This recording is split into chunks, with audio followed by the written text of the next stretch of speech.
എല്ലാവർക്കും പുതിയൊരു വീഡിയോയിലേക്ക് സ്വാഗതം. ഓപ്പറേഷൻ തൂഫാൻ എല്ലാവരും കേട്ടിട്ടുള്ള ഒരു വാക്കാണ്. ആഭ്യന്തരമന്ത്രി ലഹരി വേട്ടയ്ക്ക് വേണ്ടി ആഭ്യന്തരമന്ത്രി ഉപയോഗിച്ചൊരു വാക്കാണ് ഓപ്പറേഷൻ തൂഫാൻ. തൂഫാൻ എന്നുള്ള വാക്കിൻ്റെ അർത്ഥം പേർഷ്യൻ വാക്കാണ്. അതിൻ്റെ അർത്ഥം സ്റ്റോം, സൈക്ലോൺ, കൊടുങ്കാറ്റ് എന്നാണ്. കൊടുങ്കാറ്റ് പോലെ ആഞ്ഞടിച്ചെങ്കിൽ മാത്രമേ ഈ ഒരു വിപത്തിൽ നിന്ന് മനുഷ്യ സമൂഹത്തെ രക്ഷിക്കാൻ സാധിക്കുകയുള്ളൂ. വളരെയേറെ വ്യാപിച്ചിട്ടുണ്ട് ലഹരിയുടെ ഉപയോഗം. അത് യുവതികാക്കളുടെ ഇടയിലും ഇപ്പോൾ വന്നിട്ടുള്ള അന്യസംസ്ഥാന തൊഴിലാളികളുടെ ഇടയിലൊക്കെ വളരെ കൂടുതലായിട്ടുണ്ട്. നമ്മൾ ഇതിനെക്കുറിച്ച് വളരെ വിജിലൻ്റ് ആകേണ്ടത് ആവശ്യമാണ്.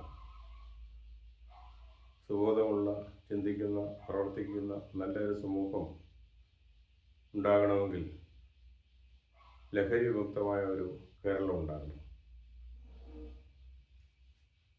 പല രാജ്യത്തിൽ നിന്നും പലയിടത്തു നിന്നും ആളുകൾ അത് കൊണ്ടുവരികയും അത് വ്യാപാരം നടത്തുകയും അതിൻ്റെ പണം ഉപയോഗിച്ച് സുഖലോലുപരായിട്ട് ജീവിക്കുകയും നമ്മുടെ നല്ലൊരു തലമുറയെ നശിപ്പിച്ചു കളയുകയും ചെയ്യുമ്പോൾ തീർച്ചയായിട്ടും അതിനെതിരെ നമ്മളെല്ലാവരും പ്രവർത്തിക്കേണ്ടത് ആവശ്യമാണ്, ചിന്തിക്കേണ്ടത് ആവശ്യമാണ്. പ്രത്യേകിച്ച് പഠിക്കുന്ന കുട്ടികളുടെ ഇടയിൽ ഇതിൻ്റെ ഉപയോഗം കൂടുതലാകുമ്പോൾ അവരുടെ ചിന്തയും അവരുടെ പ്രവർത്തനത്തെയും അവരുടെ ഭാവിയൊക്കെ അത് ബാധിക്കുന്നുണ്ട്. നല്ലൊരു തലമുറയ്ക്ക് വേണ്ടി തീർച്ചയായിട്ടും ലഹരി വിമുക്തമായ ഒരു സാഹചര്യം ഉണ്ടാക്കേണ്ടത് ആവശ്യമാണ്.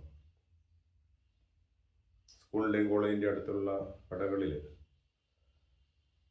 അതുപോലെ തന്നെ മറ്റ് വ്യാപാര സ്ഥാപനങ്ങളിലും ഇടനിലക്കാർ വഴി ഇതൊക്കെ വിറ്റഴിക്കുമ്പോൾ അത് സമൂഹത്തെ കാർന്നു നിൽക്കുന്ന ഒരു ക്യാൻസർ പോലെ ബാധിച്ചിരിക്കുകയാണ്. ഇതിൻ്റെ അതിപ്രസരത്തിൽ നിന്ന് നമ്മൾ സമൂഹത്തെ സംരക്ഷിച്ചില്ലെങ്കിൽ ചിന്തിക്കുന്ന, പ്രവർത്തിക്കുന്ന നല്ലൊരു സമൂഹം നമുക്കില്ലാതെയായിത്തീരും.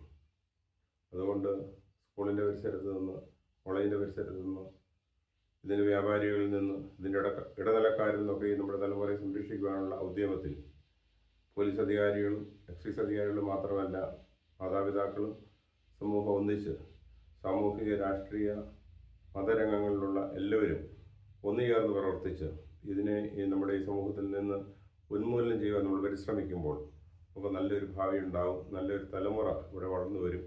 അതിന് നമുക്ക് എല്ലാവർക്കും ചേർന്ന് യത്നിക്കാം.